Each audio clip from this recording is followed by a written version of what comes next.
All right, so today I'm reacting to a video of a family that started the new build process of building a home with the builder, and toward the end of the process, the builder actually canceled their contract and sold their home to somebody else. So let's hop into the video and I'm going to react to it. Down. They say after the company who was building their home suddenly canceled the contract near the very end of the process, which many call the closing. Now, we have the couple on the Factor Uncensored tonight with a warning if you're ever getting a home built, you should know about. Tell us your story, how this all happened. Well, just kind of start off, we, back in December 2020, we signed a contract with Kindred Glacier Custom Homes under Horton Capital Properties. And so we went into, everything was fine. Everything was going good, the normal, home build process. We were excited. We were going into it. And, just down the line, we understood the delays. We understood. All right, so real quick, when it comes to building a home, you don't actually close on the home or own the home before it's built. So what happens is you put down 5 to 10%, which is like a builder's deposit or earnest money deposit, whatever you want to call it, that shows them you're serious. And that allows you to, pick your finishes and pick, the colors of the house and all of that stuff. And they also break ground. So that's what, when he says we started the process, that's what he's referring to. Each builder is different. So some builders may require 5%, some builders may require 10%. So they pretty much put a deposit down to secure their lot and start the building. The season that we were in as a country with COVID and everything. So we understood, that, hey, this is what we're up against. And, we understand how the process is going to work, and so, just going into it, getting updates, that kind of thing. And then, and they were building your home from the ground up, right? Yes, that was correct. Okay. Yes. And so there were delays as a result of COVID. So what kind of time from the beginning of the process until you got the bad news, what kind of time frame was that? That was, like I say, December 2020 all the way up until April 16th of 2022 is when we received that notice. Yes. And so you guys, in the meantime, you sold your house, right? Your previous house. Yes. Mm-hmm. And the contract required you to sell it, right? Yeah. It was contingent on us selling our previous home and, to, secure us as a buyer.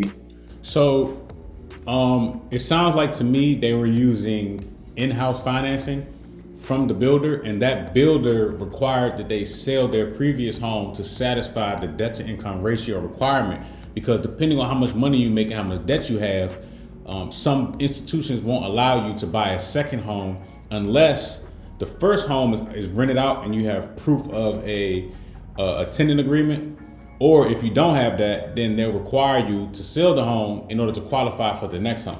So that's what they're referring to. They said the contract, but 9 times out of 10, it sounds like they use the builder's financing instead of coming with their own external financing. And that financing company required that they sell their original home to push down the percentage of their debt to income ratio. We thought, and so that was the reasoning, behind that. And so then you had to get temporary housing until your home was completed. Yes, we went into an Airbnb, and January, the buyer of our previous home gave us a two-month lease back, was gracious enough to give us that during the holidays, going into the new year. And so we understood that, hey, we ran into another delay. And we was like, well, okay, it should be short term, like maybe a month or so that we were given that time. It'll be done by mid-January, early March. It's like, okay, well, we'll go into Airbnb for about a month or so, and then hopefully we'll be into our forever home. Yeah. And Tracy, when you guys got the news in April, tell us exactly, what did they tell you? What did they say? What did they write? So we got a text message from them that said, I'll never forget, I hate to be the bearer of bad news, but Glacier Custom Homes, Kindred Homes has decided to terminate the sales contract with you dated 12th. All right, so I think it's kind of messed up that they send a text message. Normally they'll send you like a formal email or give you a phone call. That's kind of messed up. But real quick, right? Anybody that's savvy in real estate, whether you're a wholesaler or you're a real estate agent or even an investor, number one, know your contracts. Number two, when you're entering into an agreement on the buy side, okay, and on the sales side, depending on what you're doing, we always have something called a weasel clause. So when I'm working with buyers or we're doing a wholesale deal, we always have something called a weasel clause. And a weasel clause is a way to weasel yourself out of the deal if something happens or something goes wrong. So what a lot of people don't understand is with new build homes, both sides have weasel clauses. Right now, a lot of buyers are using weasel clauses to weasel their way out of these new build homes and get their deposits back. And from what it sounds like is this builder also had their own weasel clause. Whereas if they didn't want to sell you the home, they can just, there's a legal way for them to do it. And this all goes back to, you should read your contracts. Where was their agent when this happened? If I'm working with somebody and they're buying a new build home, I would have saw this weasel clause and I would have told them like, hey, it's a weasel clause in this contract, right? We can ask them to take it out or, try and negotiate that. But this is kind of their fault for not reading the contract and looking for the weasel clause. Now, they may not know how to correctly read, real estate contracts, but I've seen this before. I've seen, purchase and sell agreements come to me where people have altered them and added weasel clauses, and I do the same. So, it's just a part of the game, and they were unfortunately taken advantage of. Because I'm pretty sure what happened in this case, somebody stepped up to buy this home and was willing to offer cash. So there was no financing involved. They were just able to say, hey, I'll give you cash plus an extra $100,000 on top of that. That's probably what happened. 1520 for the purchase of the property located at that address, and they were asking for our current mailing address. So when they sent that, we were scheduled to do a walkthrough that Monday. That was on a Saturday. Do a walkthrough on the Monday, and then that Friday we're supposed to close. So it was just unbelievable.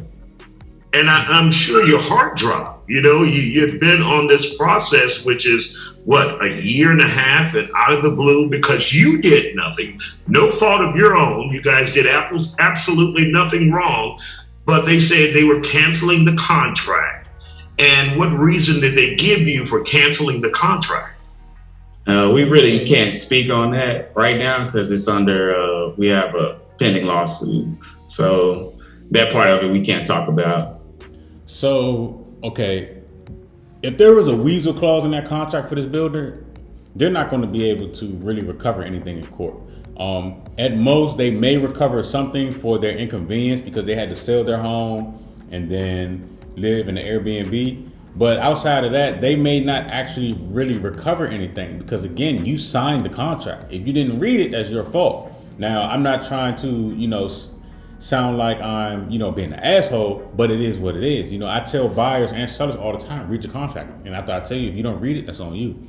But, as long as I've been in real estate, for each contract I submit and for each contract that I receive, I always read it as if as if it's my first time reading it, just so I know what's in it. So nobody can blame me later. Like what's happening right, like what's happening right here. They didn't read the contract.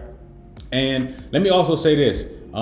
This is the exception, but not the rule. A lot of builders don't do this. This was probably, I'm not sure what was going on with this builder, but somebody had to have offered them in a decent chunk of money in order for them to do this. This does not happen, normally. Normally it's the buyers that are using the weasel clause to get out and leaving the builder holding the bag on the project. So it's unfortunate. Way about the importance of reading every line of a contract. They say they lost their dream home after developer. What did I just say? And what he just say? Read every line of the contract. So this video is pretty long. It's 12 minutes. I'm not gonna go into the whole thing, but just like the guy said, read every line of the contract. It doesn't matter if you're the seller or the buyer. That is very important. And every buyer that I work with, every seller that I work with, I say read the contract.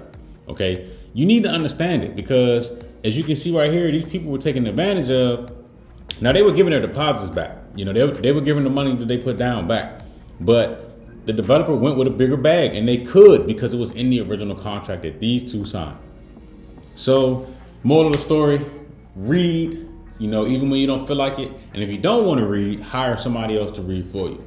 So I just wanted to bring you all this information. It's definitely a learning experience. So make sure y'all like, comment, subscribe.